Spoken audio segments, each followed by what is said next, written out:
Good morning sir.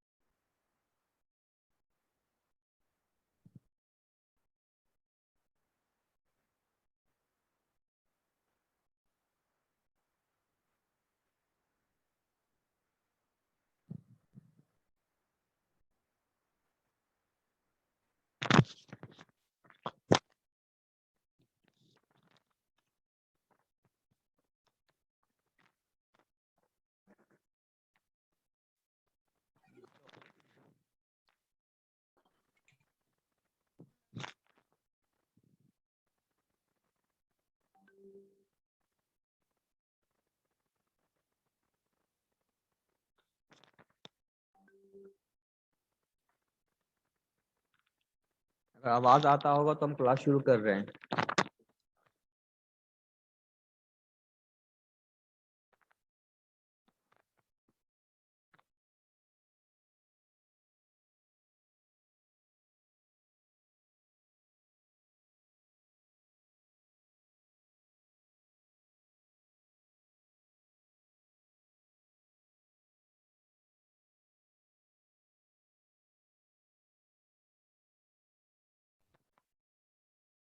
Class start कर दें।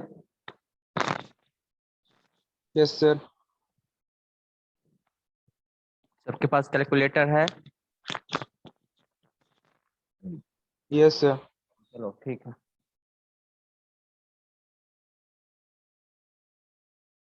Okay, तो ये क्वेश्चन मुझे आज मिला है।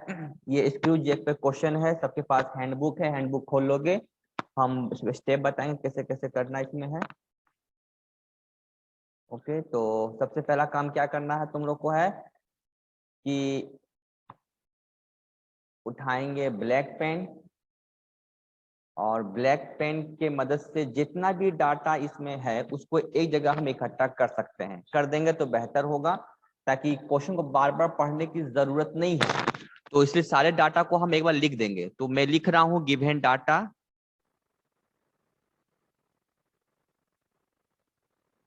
ओके, तुम लोग भी साथ साथ लिख चल जाओ। सबसे पहले क्वेश्चन पढ़ते हैं, बॉटल स्क्रू जैक। सबसे पहले स्क्रू जैक है। यहाँ बॉटल का मतलब है जैसे बोतल खोलते हैं हम लोग है बॉटल, उसमें भी स्क्रू जैक बना रहता है, उसमें भी ये स्क्रू बना रहता है। At lifting a load of this newton. सबसे पहले जो लोड है वो इतना न्यूटन का। तो लोड को तुम लोग किस चीज से रिप्रेजेंट करने वाले हो? W से, F से, P से? ये तुम पर डिपेंड है या तुम्हारे हैंडबुक पर डिपेंड है। तुम जिस हैंडबुक को फॉलो कर रहे हो वो हैंडबुक में अगर तुम देखोगे तो W से रिप्रेजेंट कर रहा है, तो ओके, तो हम भी W से लिखेंगे। तो तुम लोग W को लिखोगे लोड। ओके, तो W मतलब लोड हो गया 1640 न्यूटन। आगे पढ़ते हैं, क्या लिखा हुआ? मैक्सिमम लिफ्ट, मतलब कितना उठाता है। तो मैक्सिमम लिफ्ट तुमको दिया हुआ है। मैक्सिमम लिफ्ट लिख सकते हो तुम, कोई भी चीज से नोमेनक्लेचर से समझा सकते हो कि लिफ्ट कितना हो रहा है। ओके, कोशिश करो कि इस चीज को लिखने के लिए मैक्सिमम लिफ्ट ही लिख दो, क्योंकि तुम क्या पता एल एच एक्स वाई से रिप्रेजेंट करोगे, पता चला स्क्रू जैक में वो चीज किसी और को रिप्रेजेंट कर रहा है। लेकिन पूरे खेल में इतना तो फिक्स है कि डब्ल्यू का मतलब होगा लोड। डब्ल्यू का मतलब लोड होगा, मतलब तुमको डब्ल्यू से रिप्रेजेंट कर रहा है। और इसके अलावा तुम किसी चीज को रिप्रेजेंट करोगे तो फंस सकते हो। इसके लिए तुमको हम पहला स्क्रू पावर स्क्रू का हम एक तस्वीर कॉपी करेंगे। ये कॉपी करेंगे हम, कॉपी, और ये रहा मेरा पेस्ट।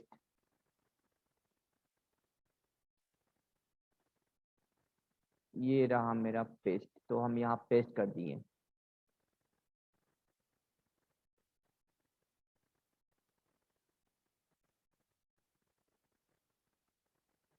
ओके, तो इसलिए यहाँ पे देखो टी को रिप्रेजेंट किया गया है, थिकनेस है स्क्रू का।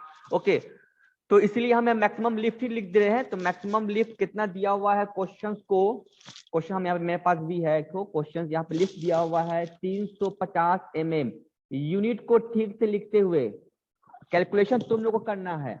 उसके बाद elastic strength for the screw. अब स्क्रू का मतलब होता है, देखो दिस इज स्क्रू, ये स्क्रू है, ये नट है। तो नट अलग चीज है, स्क्रू अलग चीज। तो स्क्रू जिस मटेरियल से बना हुआ है वो तुमको दिया हुआ सिग्मा टी। सिग्मा टी मतलब टेंशन, ये 400 न्यूटन पर एम स्क्वायर दिया हुआ है। तुम लोग डाटा जल्दी से लिख लो। और सिग्मा कंप्रेसिव के लिखा हुआ है,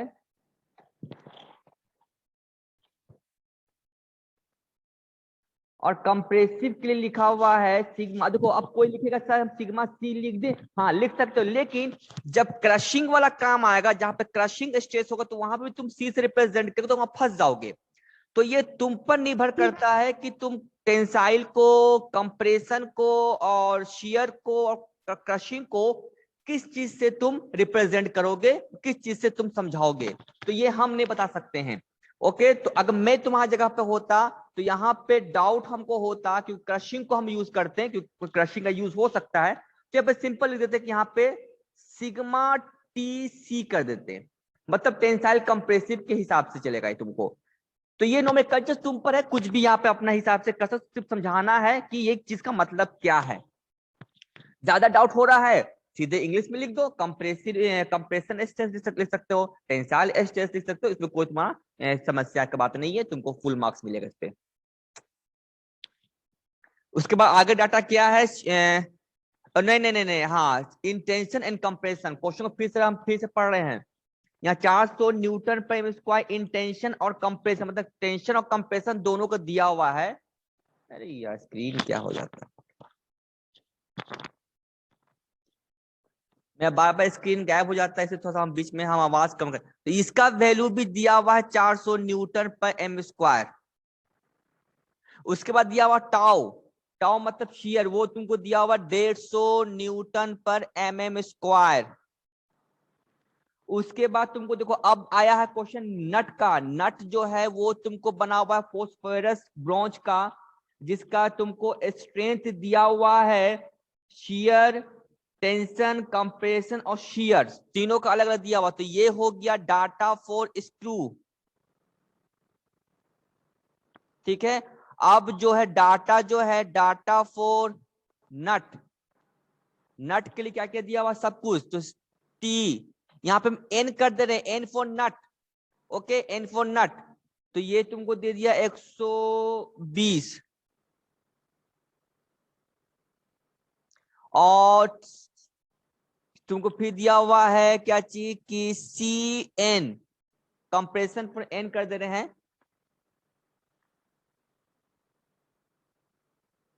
नीचे की तरफ आ रहे हैं। उसके बाद शियर फॉर नट, तो tau for nut, N for nut, यहाँ पे तुम एस कर सकते हो फॉर स्क्रू। ये कितना दिया हुआ है 120, 110 और 100।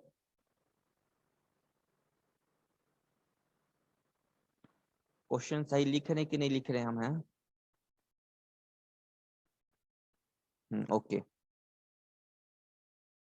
उसके बाद आगे पढ़ेंगे क्या लिखा हुआ है कि द बियरिंग प्रेशर। अब बियरिंग प्रेशर को पीबी से रिप्रेजेंट कर सकते, लेकिन याद रखना कि जो हैंडबुक में तुम लोग का है, हैंडबुक में किस चीज से किस चीज को रिप्रेजेंट कर रहा है उसको जब देख लोगे, ओके, उस हिसाब से कि हम बियरिंग प्रेशर को कहाँ पे दिया है। बियरिंग प्रेशर को देखो, तुम लोग का हैंडबुक को फॉलो करो, हम हैंडबुक को फॉलो कर रहे हैं। हैंडबुक में देखो कि यहाँ पे लिखा हुआ है बियरिंग प्रेशर, ये सेकंड पेज नंबर, बियरिंग यहाँ पे लिखा हुआ बियरिंग प्रेशर। तो देखो यहाँ पे एफ बी से रिप्रेजेंट कर रहा है, तो हम भी यहाँ एफ बी से रिप्रेजेंट करेंगे। तो इस चीज को हम यहाँ पे मिटाएंगे। आवाज साफ आ रहा है तो कंटिन्यू, अगर आवाज नहीं हो तो प्लीज हमको इन्फॉर्म करना, नहीं तो हमको समझ में आएगा नहीं, हम बोलते चले जाएंगे गधा की तरह। आ बियरिंग, रहा है सर। हाँ बियरिंग प्रेशर 17, कंफ्यूजन जरा भी होगा हमको टोक दोगे, नहीं तो फिर कंफ्यूज करोगे 50 बार, कैलकुलेशन करोगे 10 बार गलती, और हमको मैंने माथा मेरा करोगे खराब। तो कैलकुलेशन बिल्कुल मिस्टेक नहीं करना है, कैलकुलेशन बिल्कुल सही देखो, आंसर जरूर आएगा। हाँ 1-2 mm का आगे पीछे होगा वो ठीक है, लेकिन हैम्पर टाइप का आंसर नहीं आना चाहिए। ओके, उसके बाद आगे क्या डाटा दिया हुआ है और कुछ दिया हुआ है, हाँ now the coefficient of friction of the thread and collar may be taken 0.14।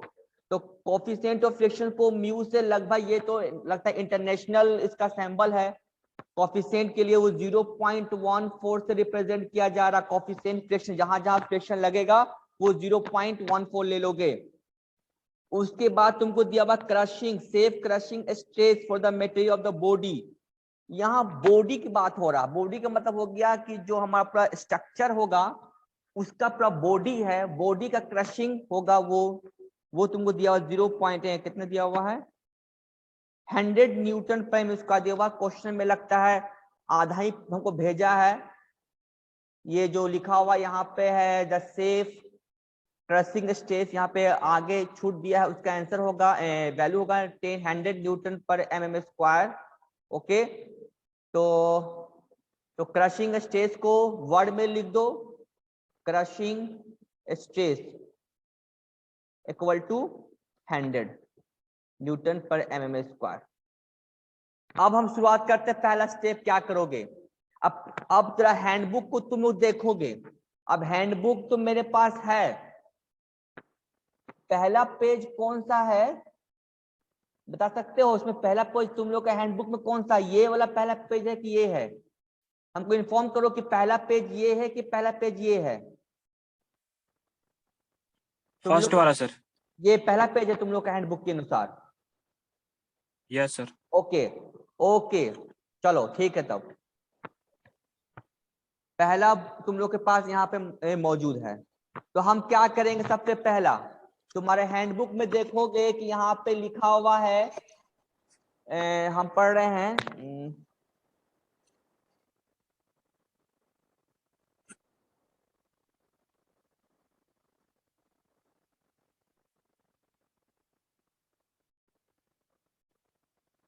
पहला चीज क्या लिखा हुआ है,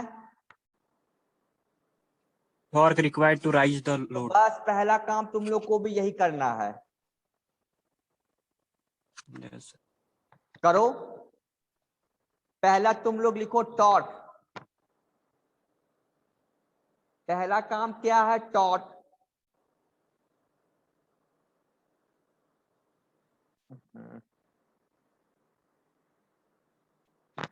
अब टॉर्क का फॉर्मूला लिखने के बाद पता चला WD/2 10 ब्रैकेट में अल्फा और फाई दिया हुआ है।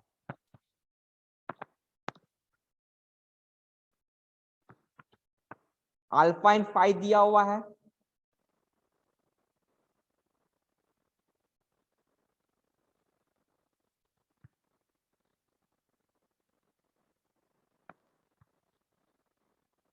स्क्रीन कहाँ चला गया था?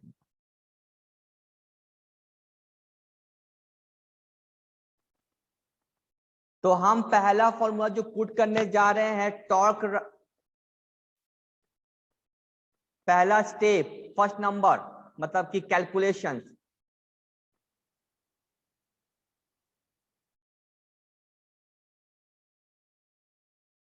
इसको मिटाओ, हम यहां से ब्लू पेन का इस्तेमाल करेंगे। कैलकुलेशन, तो कैलकुलेशन सबसे पहले जो तुम्हारा हैंडबुक का है हम वो थोड़ा सा यूज करो। हम तुमको दिखाना चाहेंगे कि असल में पहला स्टेप किसको यूज करना चाहिए था। ओके, हम कहाँ फंसेंगे, क्या प्रॉब्लम होता है हैंडबुक का, क्यों हम लोग को पढ़ा, हम लोग क्यों पढ़ते हैं, क्यों किताबों पहले किताब पढ़ा जाता है फिर हैंडबुक यूज किया जाता है। अगर किसी के पास हैंडबुक डायरेक्ट हो जाएगा तो कहाँ फंसेंगे वो भी बता देंगे यहाँ पे हम लोग। एनीवे, सबसे पहले टॉर्क का फॉर्मूला होगा टॉर्क रिक्वायर्ड, क्योंकि मुझे लिफ्ट करना है। लिफ्टिंग के लिए रिमेंबर क्वेश्चंस में दिया हुआ है torque required for lifting the object. तो फॉर्मूला हो गया, आवाज कट रहा है सर सर। आपका आवाज कट रहा है सर। अरे हम ही कट रहे हैं तो आवाज क्या कटेगा, जंगल में तो हैं।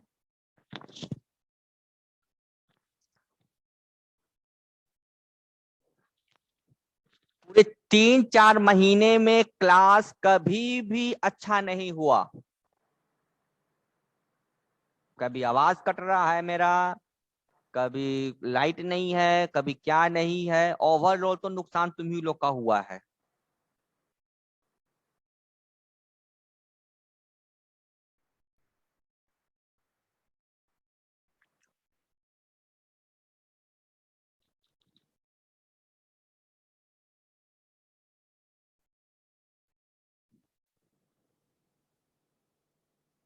कुछ नहीं सुनाई दे रहा। हेलो। हाँ अब आ रहा सर आवाज। तो मेरा स्क्रीन चला गया ना जी, स्क्रीन आएगा तब ना कुछ बोलेंगे हम। यहाँ से यहाँ तो ऊपर से लेके सिस्टम तक सब ढगाढोल है। एनीवे तो टॉर्क का फॉर्मूला हम सिर्फ बोल रहे हैं, जब स्क्रीन का तो हम आगे इसको शेयर करेंगे। तो टॉर्क का फॉर्मूला लिख दिए, क्या चाहिए, W D/2 10। अब बता सकते हो कि यहाँ पे जो D का मतलब क्या है? सर यहाँ पे मीन डायमीटर है। मीन डायमीटर है। क्या हैंडबुक में ऐसा कहीं लिखा हुआ है कि ये मीन डायमीटर है? नो सर, हैंडबुक में तो नहीं लिखा हुआ। हैंडबुक में कहीं नहीं लिखा हुआ कि वो मीन डायमीटर है कि नहीं डायमीटर है, ठीक है। लेकिन पहला एक और पेज भी होगा हैंडबुक का तुम लोग का, जिसमें लिखा हुआ है नॉमिनल डायमीटर। इस तरह का होगा तुम लोग का page. Yes sir, yes sir, empirical formula जो है। हाँ, एम्पिरिकल फॉर्मूला वाला। का जो तुम लोग का होगा एक ठो, ठीक है ना। हम्म। तो अब हम तुमको समझाएंगे कि क्या क्या यूज करना, किसको छोड़ना है। बहुत ज्यादा इसमें किसको छोड़ेंगे किसको पकड़ लेंगे बस हम समझा देंगे इसमें हम तुमको। अरे स्क्रीन आ जाए तब ना जी।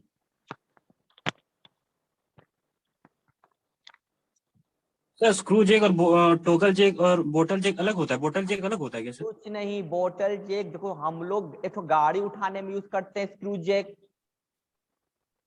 हम्म। स्क्रू जैक का मतलब हो गया कोई चीज को लिफ्ट करना।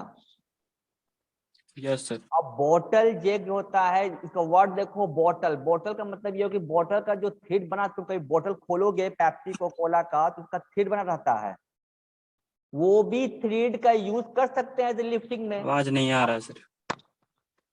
हेलो।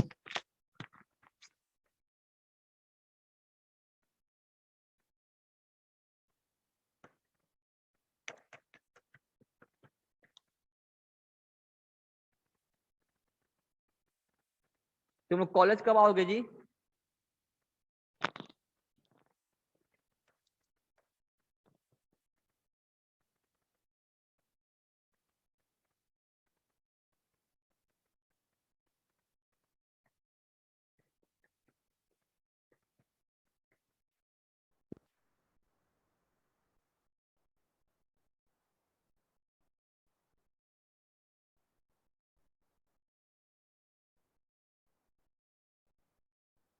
ओके तो ये हो गया 56। इसको तुम मान लो कम से कम 60 मान लो, सिंपल, बहुत सा इजी हो जाएगा तुम्हारे लिए कैलकुलेशन।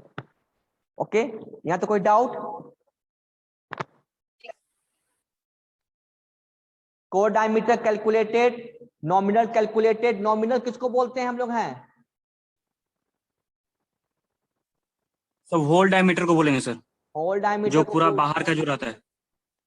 ये हो गया नॉमिनल डायमीटर, मतलब कि यहां से लेकर यहां तक को बोलते हैं नॉमिनल, ठीक है। इसको बोलते हैं कोर, ठीक है, ये कोर हुआ। ये हो गया बड़ा का डायमीटर, नॉमिनल डायमीटर, ठीक है। अब निकालो यस इसका सर। तुम्हारा पीच। ये सब निकालना पड़ता है, कितना पीच का बनाओगे। ये डिजाइन तुम अपने से बना रहे हो, ये तुम्हारा डिजाइन है, ओके। कंपनी ये तुम्हारे डिजाइन को फॉलो करेगा, तो तुम्हारे अनुसार पीच कितना होना चाहिए। पीच का मतलब,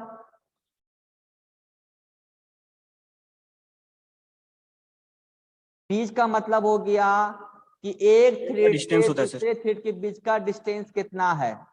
तो बताओ, अगर कोर डायमीटर 45 लिए हो और नॉमिनल डायमीटर 60 है, तो ये दूरी कितना होगा। तो इसको भी हम एम्पिरिकल फॉर्मूला से डायरेक्ट निकालेंगे, और पीच का फॉर्मूला हो जाएगा तुम्हारा कि पीच का मतलब कि डी माइनस डी सी। कौन बकबक कर रहा है?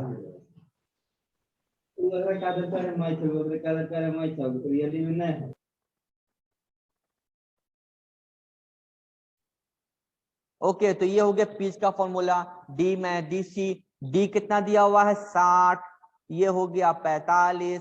कितना आ गया आंसर, 10 5 15 mm का। तो 15 mm का तुम बनाओगे पीच।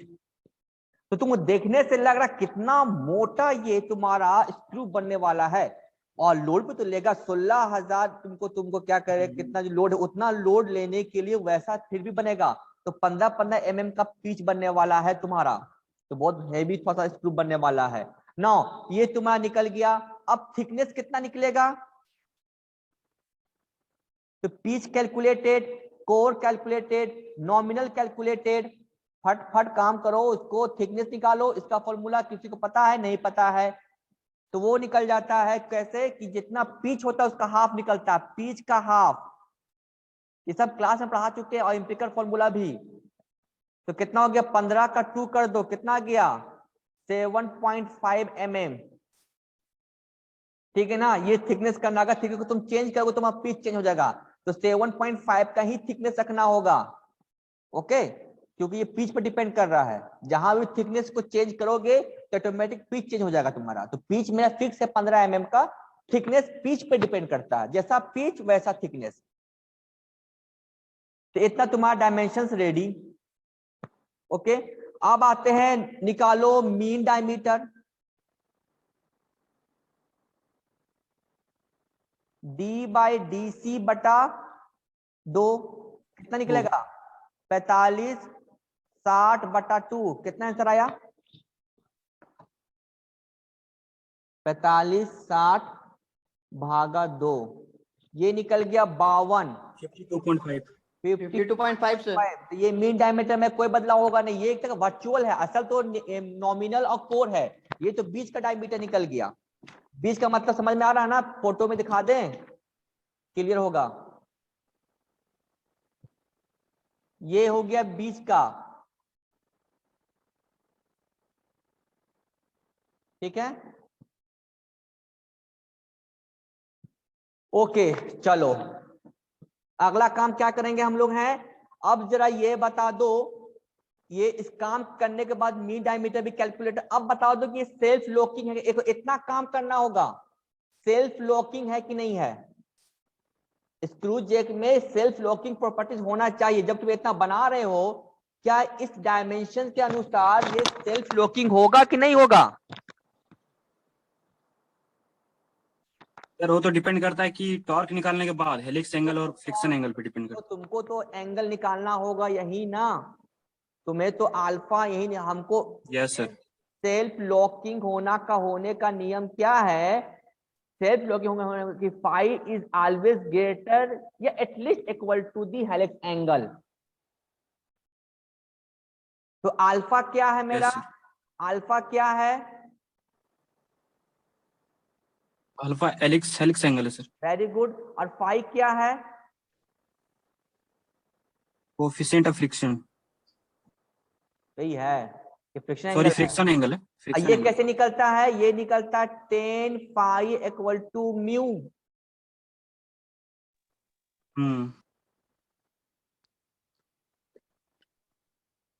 ठीक है, ये यहां से निकल गया। Yes sir. अच्छा, अब ये बताओ कि ये चीज का ये अल्फा कहां से निकलेगा? अल्फा क्या हैंडबुक में कहीं दिया हुआ है? अल्फा के लिए नियम रूल देखो, अल्फा का नियम दिया हुआ है। ये अल्फा का नियम, आइए देखो एंगल ऑफ फ्रिक्शन का नियम फाई। तो फाई को यहां से निकालोगे, अल्फा को यहां से निकालोगे। अब बताओ अल्फा का फॉर्मूला क्या चीज होता है? Lead by pi D M, जो यहां पे लिखा हुआ है। सॉरी 10 अल्फा ना, सॉरी 10 अल्फा।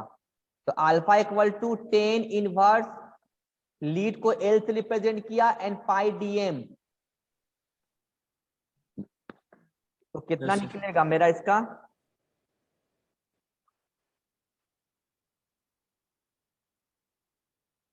ये डिजाइन बना रहे हैं, हो सकता है कहीं फेल भी कर जाए। ठीक है ना? तो डिजाइन बना रहे हैं हम लोग हैं, चेक करते हैं कहां तक हम लोग सक्सेस करते हैं। तो नाउ तो अल्फा कैसे निकल जाएगा? Alpha equal to 10 inverse lead by pi D M, और ये निकल जाएगा मेरा phi equal to 10 inverse mu. ये दोनों का डाटा दिया हुआ मेरे पास है। तो 10 इनवर्स लीड कितना होगा? लीड इक्वल टू नहीं बुझा रहा लीड मतलब कितना ऊपर घुमा, तो जितना पीच घूमेगा उतना ही ऊपर घूमेगा, मतलब lead equal to pitch for the one start, मतलब एक के लिए कितना होगा पीच 15, 3.14, मीन डायमीटर कितना दे दिया जी 52.5, 15 भागा 3.14 भागा 52.5,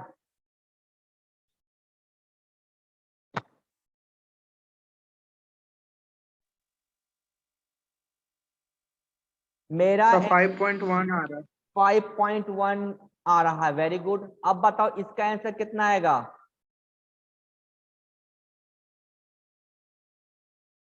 जीरो 0.14 है ना, कितना है भाई इसका आंसर? सर 7.96। 7.96। तो बताओ क्या हुआ हमको, क्या हुआ हमको? तो अल्फा का वैल्यू ज्यादा हुआ, सेल्फ यस लॉकिंग। सर। मतलब ये सेल्फ लॉकिंग है, मतलब मेरा डिजाइन अब तक सक्सेस कर गया। Yes sir. अब यहाँ आने के बाद अल्फा भी कैलकुलेटेड, फाई भी कैलकुलेटेड, सब कैलकुलेटेड हो चुका। अब कैलकुलेटेड होने के बाद अब हमें काम क्या करना है, हमें अब हर चीज को कैलकुलेट कर देना है। तो मेरा क्वेश्चन अब ये है कि यहां तक होने के बाद अब हम लोग जो ये था, अब हम लोग चेक करेंगे second step. Second step handbook में जाके देखेंगे क्या करना है। तो देखो पहला काम तुम लोग को क्या करना, पर टिक मार दोगे याद से कि पहला काम तो ये करोगे, इसका करो कैलकुलेशन। दूसरा काम क्या करोगे, जो तुमको यहाँ पे दिया हुआ देखो, दूसरा काम करोगे ये वाला सेकंड पेज शियर स्ट्रेस। समझ में आया कि नहीं आया? ये दूसरा काम करोगे, पहला काम कोर डायमीटर के Yes, बाद sir. पूरा खेल करोगे, पूरा सब कुछ डाटा निकलने के बाद हम फाइनली शियर स्ट्रेस पे निकालेंगे। ये सेकंड स्टेप उठाना कैलकुलेशन के लिए। चलो तो हम अब यहाँ पे काम खत्म हुआ। ये कितने मार्क्स का क्वेश्चन है जी ये? 20 मार्क्स। अब तो देखो 20 मार्क्स का कितना लंबा जाएगा, 20 नंबर। ये कम से कम कल तक क्लास चलेगा, आज नहीं हो पाएगा। ये 3 पेज का क्वेश्चन सॉल्यूशन है, ठीक है। अभी तक तो बस स्टार्ट ही किए हैं हम लोग हैं, और भी उसमें भी बहुत सर अच्छी ये जितना भी कैलकुलेट करना पड़ा, इसमें भी बहुत अच्छी चीज हम छोड़ के जा रहे हैं, बकलिंग को छोड़ के जा रहे हैं। हाँ पूछो। सर पूछ रहे थे कि सर जितना चीज अभी कैलकुलेट करना पड़ा, हेलिक्स एंगल, मतलब हाँ हाँ फ्रिक्शन हाँ एंगल, हाँ हाँ सर ये हाँ। तो बुक में देना चाहिए ना सर, डाटा बुक में। डाटा बुक में क्यों देगा ये सब चीज? तुम कैलकुलेट करना है तो फॉर्मूला तो तुमको दे ही दिया है, तुमको फॉर्मूला तो दे चुका है। सर जिस तरह उसमें कैलकुलेट करते थे ना सर, मतलब क्वार्टर जॉइंट में डायमीटर निकाल के सारा कैलकुलेट कर देते हैं कि इसका कितना थिकनेस है, कितना अरे डायमीटर है। हर तरह का नहीं ना होता है, वो कोटर के लिए वैसा प्रोसेस था इम्प्लीकेट फॉर्मूला। ये पावर स्क्रू का तुमको यहाँ पे यूज करना फॉर्मूला, तुमको डाटा देखो फॉर्मूला दिया हुआ है, तुमको डाटा वहां पुट करना होगा, तुमको कैलकुलेट करना होगा। तो नॉमिनल डायमीटर का तुमको इम्प्लीकेट फॉर्मूला दे ही चुका है, सब कुछ दिया हुआ, तुमको कैलकुलेट करके वहां डाटा पुट करना। लेकिन हर चीज हर जैसा नहीं होता, क्वार्टर का अपना प्रोसीजर है, इसका अपना अलग प्रोसीजर होता है, तो इससे तो होता सर डाटा बुक में है। लिख के ले जाए। डाटा बुक में क्या लिख के जाओगे बताओ तो हमको तुम पहले। वही sir procedure, step by step क्या क्या चीज निकालना। तो भाई वैसा ही हो जाता तो मार्केट में किताब है आराम से मिल जाता, मिल जाने का मतलब होता है कि वन बाय स्टेप करके बना कर दे देता। तुम बगा भंडारी का ये जो हम तुमको जो हम पढ़ाए हैं भंडारी किताब से, उसका तुम जरा हैंडबुक सर्वे करना जरा पीडीएफ का, समझे में नहीं आएगा कि उसका हैंडबुक और भंडारी का हैंडबुक में आसमान जमीन का अंतर तुमको दिखाई देगा, जबकि राइटर तो हाँ वही है, यस। उसका तुमको सिर्फ डाटा भर दिया है, वैल्यू भर दिया है, तो वहां से खोज खोज के निकालना पड़ता है। ओके हाँ, एक किताब आया था खुरमी का, बीटेक में जब हम दुमका में हाँ थे, दुमका इंजीनियरिंग कॉलेज, तो वहां का स्टूडेंट लोग खुरमी का किताब लाया था हैंडबुक का। तो तो वो किताब को जब हम देखे तो डिट्टो कॉपी था, मतलब कि क्या क्या स्टेप उठाना है, मतलब ऐसा था कि कुछ करना ही नहीं बच्चा लोग को है, वो बस क्वेश्चन आ गया, बस वो किताब खोल दो और बना लो, लेकिन वो किताब अभी दिख नहीं रहा है।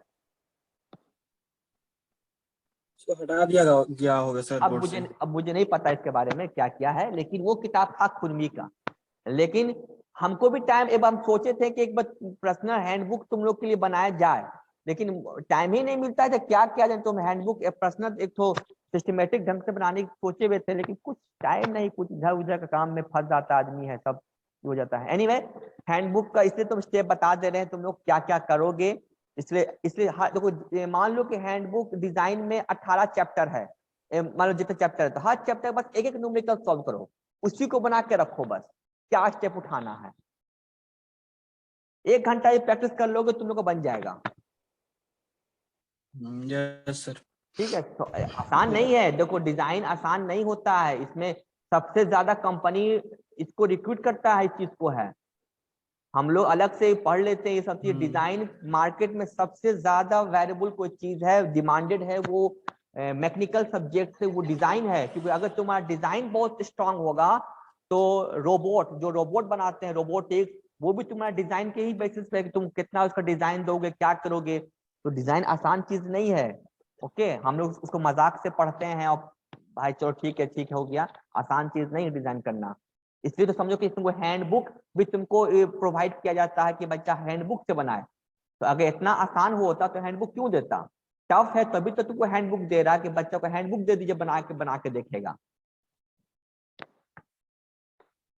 तो ओके, हम आगे चलते हैं। तो सेकंड स्टेप वहां पे तुम कम से कम वहां पे हल्का सा मार्किंग कर लो ना पेंसिल से, कि पहला स्टेप ये उठाएंगे, सेकंड स्टेप ये उठा लेंगे, उतना तुम तो कर ही सकते हो।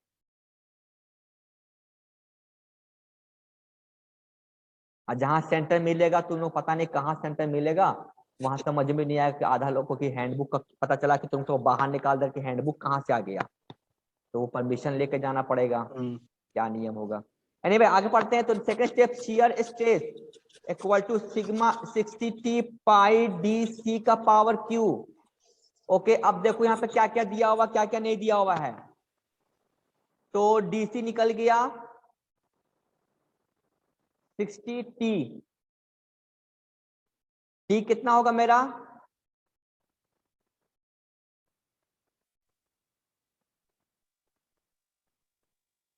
अब ये टी का यूज करेंगे टॉर्क यहाँ पे।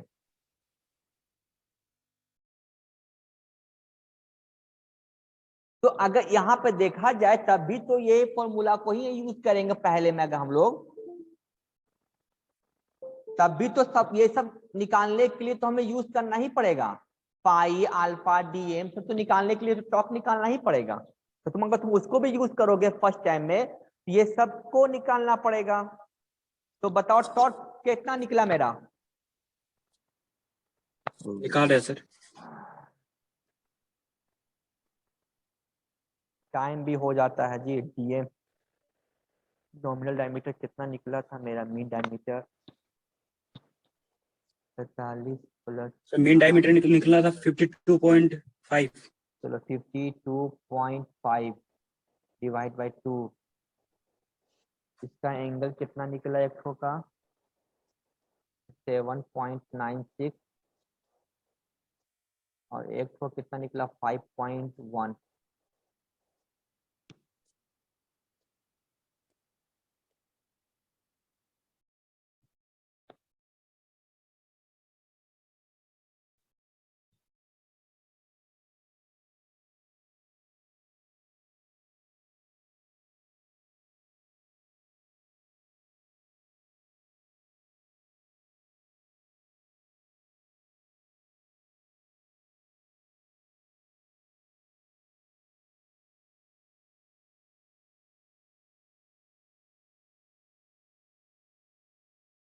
मेरा टॉर्क का आंसर ये आ रहा है। यस यस सर, इतना ही आ रहा है। चलो यस सर। अब शियर स्ट्रेस निकाल के दिखाओ। तो ये शियर स्ट्रेस बिटवीन थ्रेड और नट के बीच का है। तो 16 टॉर्क 97428 दिस एंड भागा कर देंगे इसको हम कितना से 3.14 का स्क्वायर इंटू 45 का क्यूब।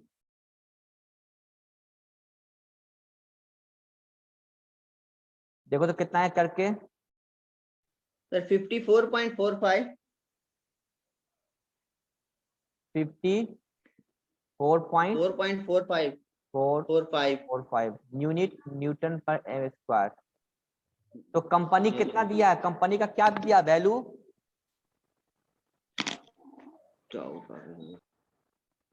स्क्रू के कितना दिया, स्क्रू के नट के लिए नहीं, स्क्रू के लिए 230। सर 150। 150। ओ सॉरी 150 दिया हुआ है सर। ओके तो 150 दिया हुआ है, लेकिन हमने फैक्टर ऑफ सेफ्टी तुम कितना माने हो, 2। सर 2 लिए हुए हैं। हाँ 2 एज्यूम फैक्टर ऑफ सेफ्टी, इसको तुम पहले लिख दोगे, 2 से भाग कर देंगे इसको हम लोग, है तो ये निकलेगा परमिसिबल निकल जाएगा, तो 75। तो देखो ये ज्यादा आ गया ना इससे,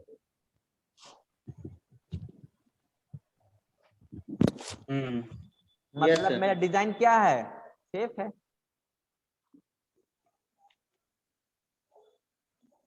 तो कब तक का सेफ है, ये सिर्फ शियर में ही सेफ है अब तक का, आगे भी देखें कहां फंसेंगे हम लोग अभी, यस सर। है ना। Yes sir. चलो एक लास्ट टॉपिक डिस्कस करेंगे, फिर हम इसको कल आगे कंटिन्यू करेंगे, ठीक है ना, ये कम से कम एक दिन और लगेगा कंप्लीट करने में। तो अब ये ऊपर वाले फोटो को जरा हम कॉपी करेंगे ताकि यहाँ पे समझा देंगे एक चीज हमें। अब तुम लोग एक चीज बता दो मुझे, समझ जाएंगे कि तुम लोग डिजाइन पढ़ रहा है, नहीं तो तुम लोग समझ जाएंगे तुम सिर्फ पानी, सिर्फ हवा पानी तुम लोग दे रहे हो सिर्फ तुम लोग। तो उसके ऊपर एक कंप्रेसिव स्ट्रेस लगा, जो इस मटेरियल का जो स्ट्रेंथ था कंपनी के अनुसार वो कितना था, 230/2, कितना आया, 230 भागा 2 करने पर 115। 115। ठीक है, ये कंपनी का नियम है ना, ये कंपनी का है। लेकिन मेरा एक क्वेश्चन है, बताओ Yes, sir. जब W तुमको 1006 इतना इतना न्यूटन लगा, तो इसमें एग्जैक्ट कितना टेंसाइल स्ट्रेस पैदा हुआ,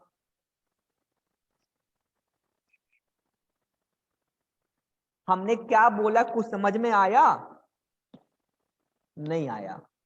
चलो कोर डायमीटर कितना दिया हुआ है,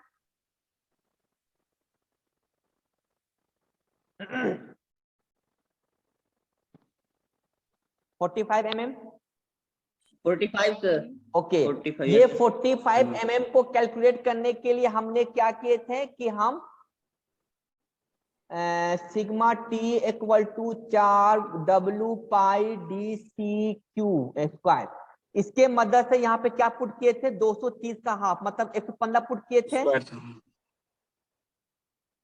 तो डीसी में निकल गया था कितना, 42.5, जिसको हम लेके 45 किए थे। अब जब इतना लोड पड़ेगा तो ये बताना है कि इसमें असली में कितना इसके अंदर स्ट्रेस पैदा होगा, टेंसाइल कंप्रेसिव स्ट्रेस। तो कितना होगा कंप्रेसिव एक्चुअली में, अब 4 × 16 4/3.14 और 45 का स्क्वायर। बात समझ में आया? Yes sir. तो ये जो 115 हम क्यों लिए थे, कंपनी का डाटा लेकर हम कोर डायमीटर को कैलकुलेट किए और फिर हमने माना कि कोर डायमीटर 45 से कम नहीं लेंगे हम लोग। ठीक है, ये मैं स्टैंडर्ड। अब जब 45 पुट करेंगे और इसके ऊपर 16, ओके ना, 160,000 न्यूटन अगर लोड देंगे तो इसमें कंप्रेसिव कितना पैदा होगा, बताओ कितना होगा, 4 × 1 दिस भागा 3.14 और 45 का स्क्वायर।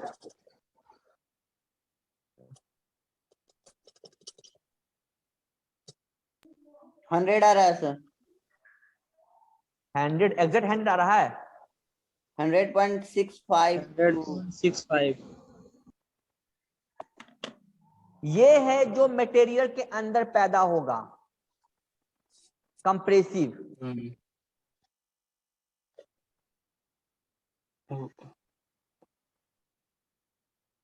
ठीक है, कंप्रेसिव। तो अब बताओ, जब ये कंप्रेसिव पैदा होगा तो शियर कितना पैदा होगा? शियर कितना पैदा हुआ इसके अंदर? अभी ऊपर में कितना था जी, कितना निकाले थे शियर? 54। Yes sir. 54.45। शियर का डायरेक्शन?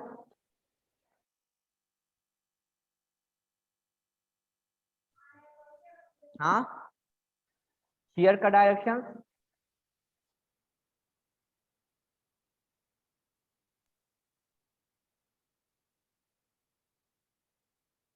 सही है। रोटेशन टेंजेंसी, हाँ। अब याद करो तुम लोग एक चीज, इस मटेरियल का छोटा सा पार्ट हम ऐसा ले लें तो ये लगा कंप्रेसिव और एक लगा शियरिंग। आवाज कट रहा है सर। सर आपका आवाज नहीं आया, क्या बोले? हेलो, आवाज जाता है? Yes sir. ओके, तो ये देख लो कि कंप्रेसिव हुआ और ये शियरिंग हुआ। शियरिंग मतलब ऑन द सरफेस। तो ये एक छोटा सा एलिमेंट हम लिए, ये हुआ कंप्रेसिव, ये क्या हुआ? Tensile. Compressive and shear on the element. तो बताओ यहाँ पे कौन सा फॉर्मूला यूज करते हैं? जल्दी से बताओ। सर प्रिंसिपल स्ट्रेस यूज करते हैं, प्रिंसिपल सर प्रिंसिपल स्ट्रेस। चलो अब तुम्हें पास कर जाएगा। तो हम यहाँ पे यूज करेंगे प्रिंसिपल स्ट्रेस। मेरे पास दो थ्योरी हो गया, maximum and principal, maximum shear stress and maximum shear. तो कोई भी छोटे से कंपोनेंट के अंदर जब दो परपेंडिकुलर, दो अलग अलग स्ट्रेस पैदा होगा तो मैक्सिमम इसके अंदर जो टाउ मैक्सिमम पैदा होगा, जो कि ब्रेक से रोक सकते हैं, वो क्या होता है मेरा है? जरा तुम लोग को इस तरह का कुछ याद आता होगा? Yes sir. Yes sir. तो जरा पुट कर दो सबको डाटा को। सिग्मा एक्स क्या होगा? मतलब ये कंप्रेसिव होगा, मतलब नीचे की तरफ एक तो जीरो हो जाएगा मेरा। तो 100.6 का हाफ का होल स्क्वायर प्लस 54.45 का होल स्क्वायर, कितना आ गया आंसर?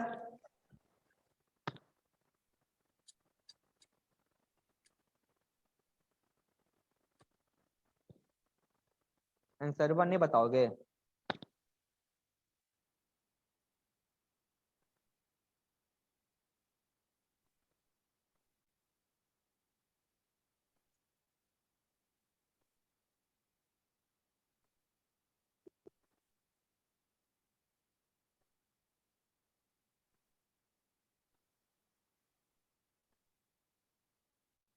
$74.18 आ रहा, very very close to permissible space, मतलब डिजाइन सेफ है। यहां से भी हम लोग चेक कर लिए।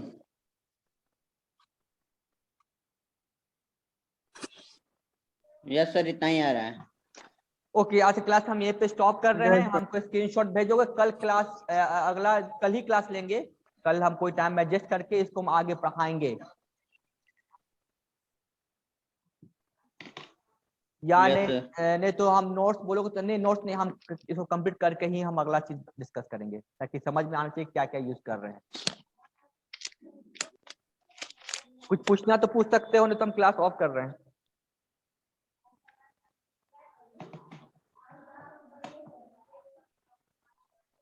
चलो, कुछ नहीं पूछना है किसी को है।